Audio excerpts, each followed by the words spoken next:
এই টাকলার সমস্যা কি? এই টাকলা প্রতিবার ওই শাকিব খানরে একটা না একটা কিছু বলবেই। যদি শাকিব খানরে খুঁজে, খুঁজে কথা না বলে, শাকিব খানরে যদি নাও শিখিয়ে দেয়, তাইলে ওর পেটের ভাত বোধহয় হজম হয় না। মানে ওর পেটের ভিতরে প্রচুর গুড়াখিমি। ওর ভিতরে এতই গুড়াখিমি যে ও মুখ দিয়ে কি বলে না বলে এইসব সে নিজেই বুঝে না। মানে গুড়াখিমির তরজলায় আরকি। ও কি বলতেছে?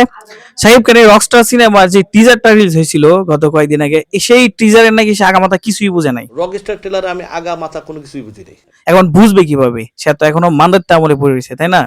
সে এখনো মান্দাতে আমলে পড়ে রয়েছে। এখনকার ইয়াং জেনারেশন, এখনকার মডার্ন দর্শকরা কি চায় সেটা তো সে জানে না, তাই না? এই জন্য সে শাকিব খানের রকস্টার সিনেমা একের পর এক প্রপাগান্ডা চড়াইতে আছে। সে বলতেছে যে শাকিব খানের রকস্টার সিনেমা মানে কি, এটা ফ্যামিলি অডিয়েন্স না।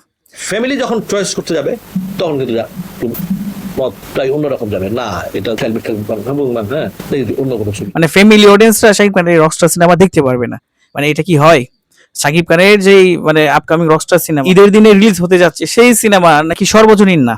মানে আমরা দেখছি তো যে বাংলাদেশ চলচ্চিত্র সার্টিফিকেশন বোর্ড সেটাকে ইউ মানে সর্বজনীন সার্টিফিকেট দিছে, মানে সেন্সর দিছে। তো এখন সে কি বলতেছে, এটা নাকি সর্বজনীন সিনেমা না, মানে ফ্যামিলি অডিয়েন্স এই সিনেমাটা দেখতে পারবে না। এখন ও তো সিনেমার আগামাথা কিচ্ছু বোঝে না। বুঝে? যদি বুঝতো তাহলে এরকম একটা কথা বলতো না। এটা একটা রকস্টার সিনেমা। এখানে একজন রকস্টারের উত্থান পতন এইখানে এখানে দেখানো হয়েছে। একটা রকস্টারের লাইফস্টাইল দেখানো হয়েছে। এখানে তো ওইরকম আহামরি কোনো কিছু নাই। এখানে এত পরিমাণ ভায়োলেন্স নাই বা এখানে 18+ কোনো কিছুই নাই। আমরা ট্রেইলার গুলো তো দেখলামই। জাস্ট একটা সিনেমাতে বা একটা রকস্টার লাইফে যেগুলো হয় যে বারে যাওয়া বা অনেকগুলো মেয়ের সাথে ফ্লার্ট করা এটা সেটা, এগুলো তো জাস্ট মানে এগুলো তো এখনকার যুগে কিছুই না। এখনকার যুগে এগুলা কিছুই না, নর্মাল ব্যাপার, মামুলি ব্যাপার। সে কি বলতেছে, এই রকস্টার সিনেমা নাকি ফ্যামিলি অডিয়েন্সদের জন্য না। আসলে ও যে কি খায় আমি বুঝি না। গাঁজা খায় মিডিয়ার সামনে এসে যেটা ওই সেটা বলে।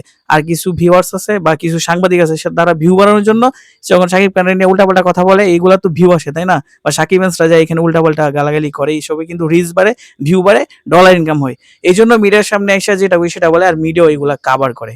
এখন এই যে টাকলা ভাই, আপনি নিজের চিন্তা করেন, আপনি নিজের চিন্তা করেন, অন্যের পিছনে লাগেন না, রকস্টারের পিছনে লাগেন না, শাকিব খানের পিছনে লাগেন না, শাকিব খানের পিছনে লাগেন না, তাইলে কিন্তু আপনার লুঙ্গি থাকবে না।